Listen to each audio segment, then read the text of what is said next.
بسم الله الرحمن الرحیم.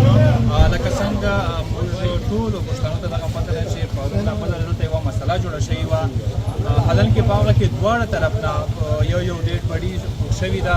یو طرف نه هم یو کس مړ دی، د بل طرف نه هم یو کس مړ شوی دی، خو بیا هم په هغه کې یو داسې یوه لوبه شوې ده چې زموږ هغه د پښتونولۍ یا د غیرت کومه خبره ده، هغه زموږ زنانه چې کومې دي هغه راوړې دي، اوس لاش هم په تڼه کې پروت دی، هغه زنانه هم په تڼه کې دي. تر اوسه پورې موږ 4 ګنټې د دې سره خبرې وشوې نه په تڼه کې، خو دی موږ ته اوس هم وایي چې یوه زنانه موږ درکوو، د نورو زنانه چې کومې دي دا به موږ کسان راکوئ به درکوو. داسې موږ کله هم نشو کولی. نو د دې دپاره زموږ د تحریک چې څومره هم ملګري دي، پي ټي ایم ملګري، سبا په 11 بجې باندې، ځکه دا زموږ صرف د 5 یا د 10 یا د 100 کسانو خبره نه ده، د ټول د پښتون قام خبره ده. نو ټول پښتون قام به سبا 11 بجې دوبۍ پلازا ترنول ته راځي، هلته به موږ مشترکه یوه فیصله کوو، که هغه د احتجاج وي، که د درد وي، که د هر شي خبره وي، په هغه کې به موږ ټول راځو او زموږ د تحریک چې څومره ملګري دي تاسو راشئ په دغه کې شرکت وکړئ، او انشاءالله موږ دغه قام ته دغه وطن ته دغه خبره کوو چې پي ټي ایم به په هر میدان کې په هر ځای کې په اوله لیګه کې ولاړ وي، په هر ځای کې په اول ځای کې موجود وي، او سبا هم چې کومه فیصله جرګې وکړه